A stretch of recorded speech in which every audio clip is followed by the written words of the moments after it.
Hello and welcome to Every Kwacha. This is episode number 29 and the date is 18th of March 2024. If you have spent some time on my channel, on the Every Kwacha channel, one of the consistent themes that you will see running in most of the videos that I've posted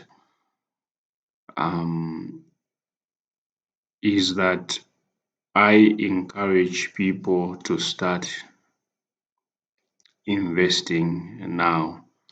I encourage people to start investing with the little money that they have and that they start investing now. You don't need to wait for a time in the future. You don't need to wait for a time when you think that you have a lot of money to invest. There are a lot of investment opportunities for almost everyone at whatever level of income they happen to be at the time. And so a very sustainable approach to investing is one where you should start early. You should start small, be consistent and stay the course. Be in it for the long haul. This is very important. And just to illustrate how important it is, I have a short story to share with you. This is the story of the 2010 FIFA World Cup that was hosted in South Africa. I happened to travel to South Africa just after the World Cup in the year 2010. So remember, prior to the World Cup, there was a lot of hype, for lack of a better term. There was a lot of hype on the business front as to what impact the influx of tourists into South Africa will have on businesses there, especially the businesses in the service industry, people offering accommodation and other services that tourists would need whilst in South Africa. So a light had been shone on that country. So how were South Africans and how were Africans going to capitalize on this to ensure that they reap a harvest from that influx of tourists and other business interests into South Africa as a result of the 2010 World Cup. So I happened to be in that country around that time, and I took opportunity to speak to one businessman, a Zambian businessman who owned apartments in South Africa. I happened to stay in one of those apartments when I stayed there. And what I wanted to get from him is if he was able to tell me what impact on his business the 2010 World Cup had. And not just his business, but the service industry in general, and specifically real estate. What impact did the 2010 FIFA World Cup have on the real estate industry, service industry in South Africa during that period of time? His answer was not anything you wouldn't expect. He first started by telling me that it was a mixed bag of fortunes, like what you would expect with such things. So there are businesses obviously which did well, and their profitability during that period could be attributed to the World Cup, and there are those businesses which didn't do so well. But then he said something else that really caught my ear, and it's this, and I'm paraphrasing here. I remember him saying, those business people, those real estate businesses which thrived, which did well um, during the 2010 World Cup, are those businesses which were set up long before the World Cup came to South Africa. Those, and the businesses which didn't do so well, and this is generally speaking, were those that were set up specifically to reap a harvest from that temporal event that was going on in South Africa in that one month period that we had the World Cup. And I thought that that was really, really brilliant. It's something that really struck a chord in me. And I've kept thinking about that story um, whenever I talk about investing and what sort of strategy you should have. And so, in the next few slides, I want to share with you why it is important for you to start early, why it is important for you to start small, and why it is important for you to stay the course and be in this thing for the long haul. And I'll try to speak about this within the context of that a story that I talked about with regard to the World Cup in South Africa. So the first thing that we learn from that story is that pre-existing businesses thrive. So established real estate businesses with a track record and existing infrastructure were better positioned to capitalize on the World Cup influx. Um, And I think that this is very simple. These are businesses that likely had already established a network of contacts and obviously already had properties and the experience to manage that surge in demand. So it is very important for you to be already existing when opportunity strikes. We cannot overemphasize the importance of you already being in the game when things are happening. Pre-existing businesses thrive much more than those that are just being set up um, to, to reap a harvest from something that is happening.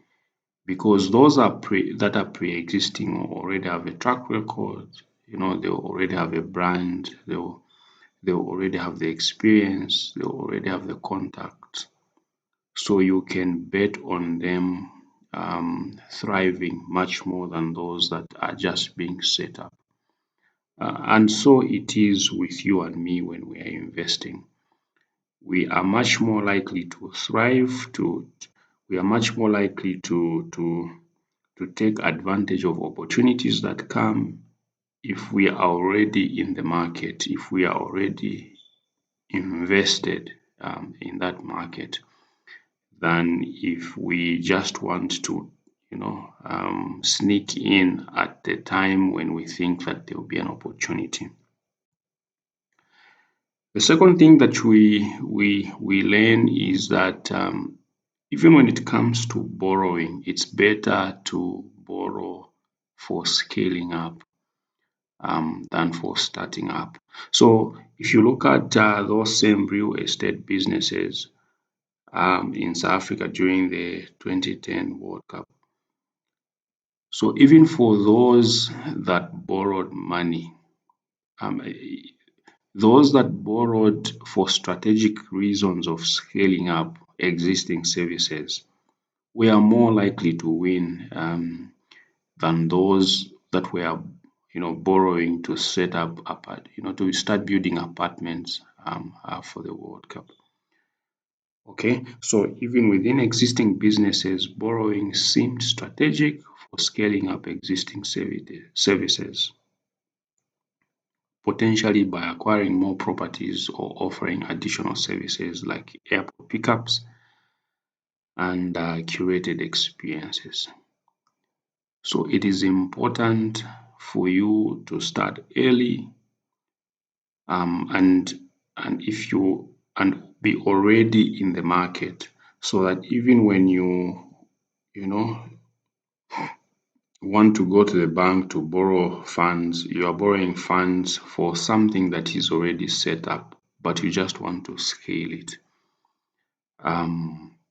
Than getting yourself into debt for starting up a business. The next thing that I think we learn from that story is that entering new markets is risky. Okay, like I mentioned, those real estate businesses that were set up solely to cater for the World Cup, I think that was a risky venture because of the temporal nature of the event and the high competition from established players. It made it very challenging to establish a sustainable business. So it's not always easy to enter a new market, and especially if you want to enter a new market because you've spotted um, some temporal event that is about to happen. You would rather you are already invested, you would rather you are already in the market than trying to enter the market when you feel like there's something that is about to happen. So this should encourage you to start investing now. This should encourage you to start investing early so that when those opportunities come, they find you in the market. Okay. So the other thing that we learn is that a long-term strategic approach to investing is more sustainable than relying solely on short-term events. So building a solid foundation, experience and a network over time can position one to benefit from occasional opportunities. So there are occasional opportunities everywhere. There are occasional opportunities in the stock market. There are opportunities in the bond market. And I'll speak here specifically for the stock market. It is better when the stocks are rising, when the market is rising, it finds you invested already, rather than you trying to buy stocks when you see that the market is doing very well. It's better for those opportunities to find you um, in the market. That's what I had for you in this episode. My encouragement to you is that you begin your investment journey now. You don't need to wait for huge sums of money to invest in the stock market, for example, in the Lusaka Securities Exchange. Like I've said before in this episode, in other episodes, the entry barrier is so low that almost everyone should be investing. By that, I do not mean that with the money that you currently have, it will give you all the riches that that you need. What I mean is that by starting now, you improve your odds of um, you know achieving your financial goals than if you waited until sometime in the future. because when you start now, you will begin to learn a few things about that particular investment. If there are any mistakes that you need to make in on your way to learning different things, you make your mistakes now, and by the time that you have increased your, you begin to earn more, for example, from your side, you will have learned a lot of things over the years.